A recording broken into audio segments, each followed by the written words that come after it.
Hello, welcome to L'Atelier Rouge. I'm Caroline and this is Takaya. Takaya is our creative director and I am the owner and founder of L'Atelier Rouge. L'Atelier Rouge is a floral and event design company.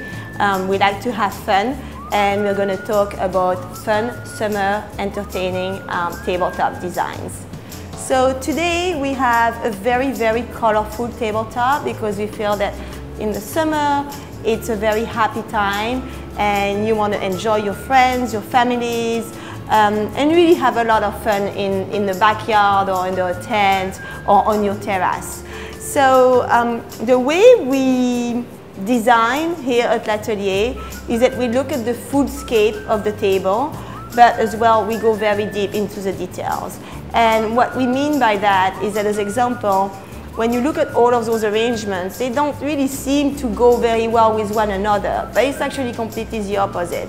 Because here you have the angelica flower that is connecting with the dill, and we keep working those colors through our tablescape, meaning that we're connecting a green to a bloom of green, and then we go into the pink, connecting to the pink Snapdragons, and then the pink Campanula, and then a touch of green that goes into the mint, and back to the dill, into a yellow peony, into a more orangey and yellow type of color. So one of our recommendations is that when you design your tabletop, think about those little tips because they do make a big difference. They might not seem like, oh, that's a great tip, but it is actually a really, really important tip in our approach of designing the tabletops. Another thing that we like to do is really mixing and matching different types of containers.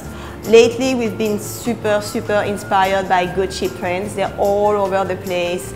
They're beautiful, they're bold, they're fabulous. So that's why we wanted to do as well something very colorful and mix and match.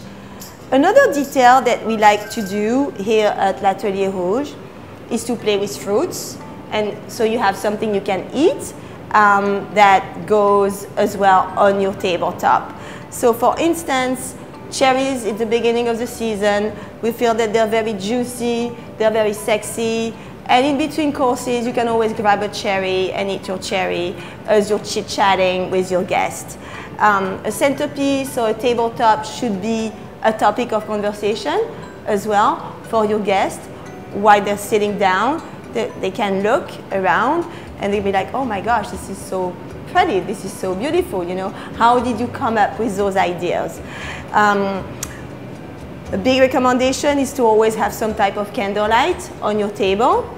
So here we have those little votive candles that are as well matching the rest of the vessel in terms of colors, but we're playing with the patterns. So you have different vases, different patterns, little bowls of fruits, bigger vases, because as well, you don't want your table to be at just one single level. You want to play with your height. So you go like this, you know? It's like a wave. It's like a whole movement of flowers that all go into a direction. Another thing that's very important when you design your tabletop is that you can go very deep into the detail. So as example here, we made a little napkin accent, which is composed of fresh mints, angelica, and muscari. Again, we try to pick some blooms that we have in our arrangements when it comes to designing napkin accents. Napkin accents can be done ahead of time. You know, you put them on a wet towel and cover it with plastic wrap in a dish. You can even put it in your cooler if you still have space in your cooler. And then you place them at the last minute for each guest to have a little napkin accent. And they can play with them, you know, they can attach them here or they can put them here. You know, it's a fun thing, it's a fun trick. We're very flower people. So if you don't have the vases or the containers or the colors that you want to put on your tabletop, you can be very creative and very fun, especially because it's the summertime. So here we have some printed vases.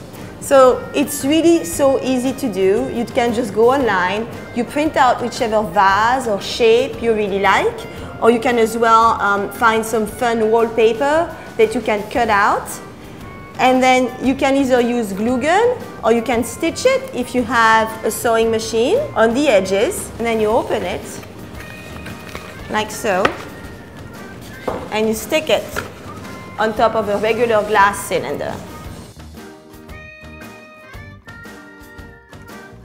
All right, so the really cool thing about those paper vases, or this principle, you know, you can cut out some plastic, you can cut out pretty much any material as long as it's sturdy enough to hold.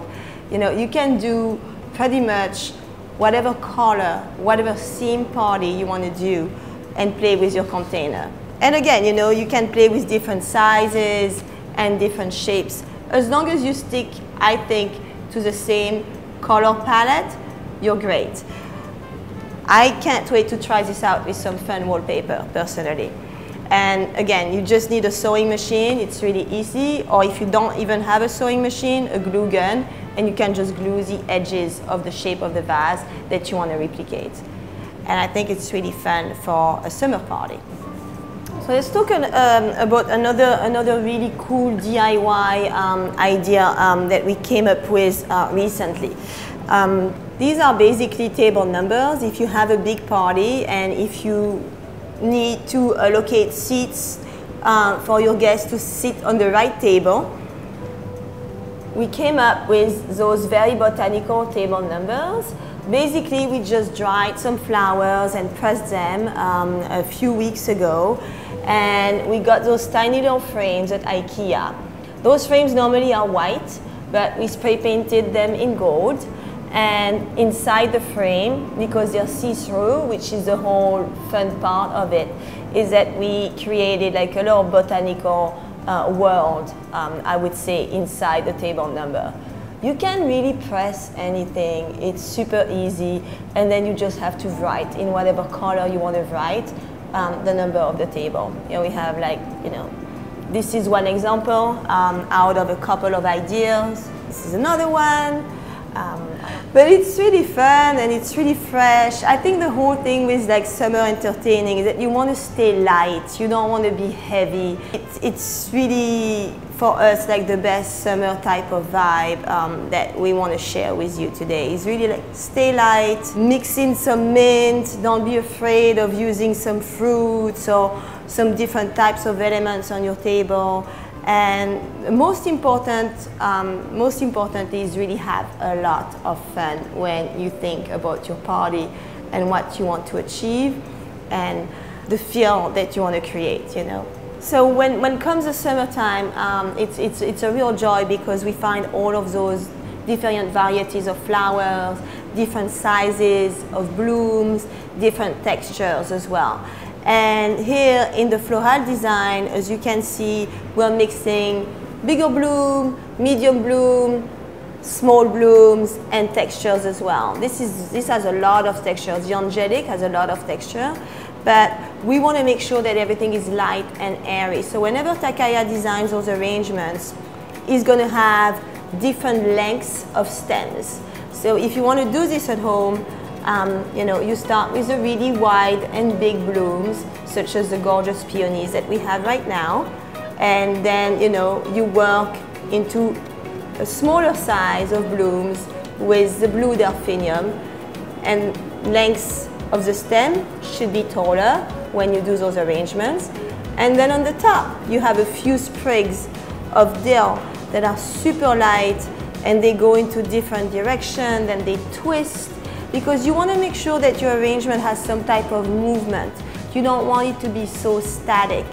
And it's very, very important to keep that in mind when you make your floral tabletop. So because it's the summer, we played with delphiniums, campanulas, dills, peonies. When peonies will be out of season, we'll enjoy the gorgeous dahlias that will come and will be very local. Here we have some snapdragons. You know, I mean, all of those flowers, if you think about it, they're not expensive blooms, except for the peonies. All of those flowers are really wild, very natural. You don't want your arrangement to feel super stiff. You want them to feel somewhat lush, but not over the top, because you're at home. You're not doing a wedding type of dinner or centerpiece. So you want to keep some lightness. You don't want to make your guests feel like it's a stuck-up type of party that they're invited to. You want to make sure that they have a smile on their face. Here as well, like what we really like to do is to bring in like some, you know, like it could be mint as example that we have here. Same, for me mint means summer, means mojito. Over here we have our cherries or our fruits. And again, you know, see bigger blooms, medium blooms, tiny, tiny, tiny, tiny blooms. It's lighter. The flowers are so beautiful, as we say, that they have to be seen. You have to really be able to see each single blooms that are in those arrangements. It's not about just compacting them. That's our approach basically on how to design floral arrangements. So here we have some votive candles. We found those containers. Again, they match our color palette. If you don't find them, it's okay.